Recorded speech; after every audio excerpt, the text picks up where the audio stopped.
Right, in 2003, I went with my friends to the Irish Parachute Club for a weekend's jumping. As usual, it was brilliant.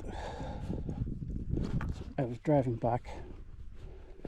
I had this weird sort of nagging sensation because of a dream I had the previous night. And I couldn't remember it, but I kept getting flashbacks. But something told me, go to the south of France. That was where I did the accelerated freefall course.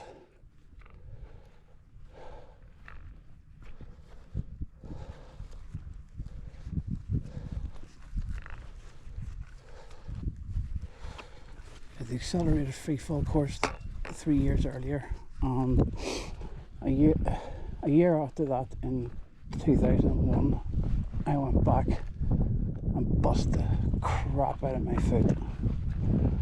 Couldn't jump for the rest of the holiday. Was depressed and miserable for weeks after I got home. But there was a guy there, Kev, who sat with me and sacrificed his time jumping just to keep me company. And it really took the edge off. But anyway, I booked a flight to the south of France, and my friend, who was just as spontaneous as me, decided to go with me. So the usual crowd were there. Some of them were gone, but there was tension in the group.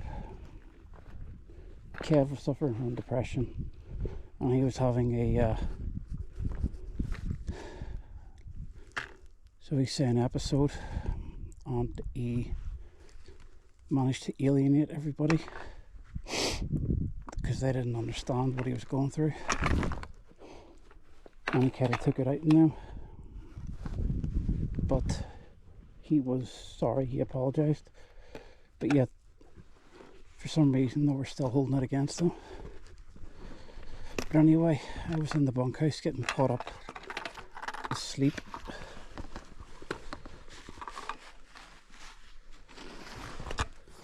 After the whole fiasco with room keys, etc. And he came into the room and he talked to me for hours about everything. He was crying, and I didn't see anything wrong with a bloke crying. More blokes cried, maybe there'd be less crime in the world, people getting their emotions out. If it wasn't so frowned upon, I wish I could. But he was crying for a couple of hours, and he had described several attempts to unalive himself. At the end of it, it's like he just breathed a sigh of relief, like he got it all out. And I did interject a couple of times just to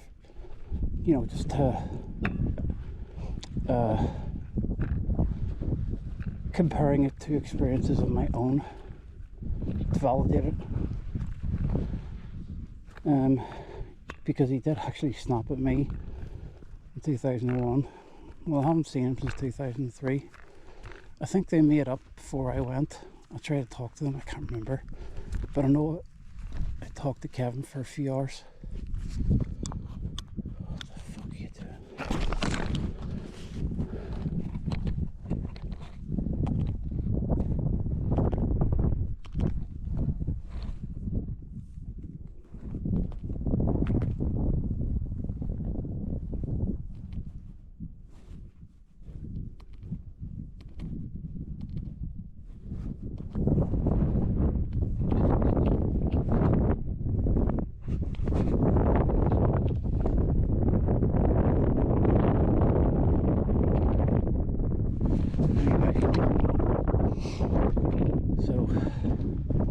Breathed a sigh of relief at the end of the conversation, and he said, "Steve, you're a true friend."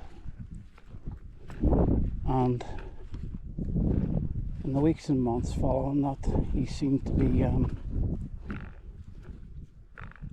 in a better mood. He went home to England, and a bit of an eccentric character, but extremely likeable because of that. Very interesting person.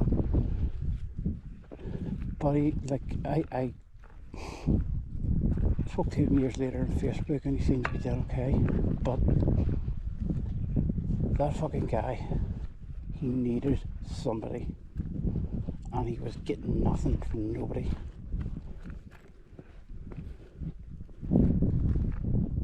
And it was only in the weeks, months, years following it that I felt like he might have done something if he wasn't able to talk to somebody properly about everything.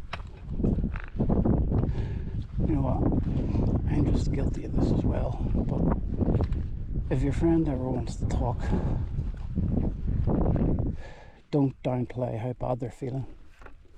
Because if they say they want to talk, they're feeling down, it's usually a lot more than just down. So listen to them. You don't even have to understand it, just listen to them. Try and understand it. That means the world. I mean, you may be going through something, but at least that lonely feeling wouldn't be there. Yeah, that's all I have to say about that.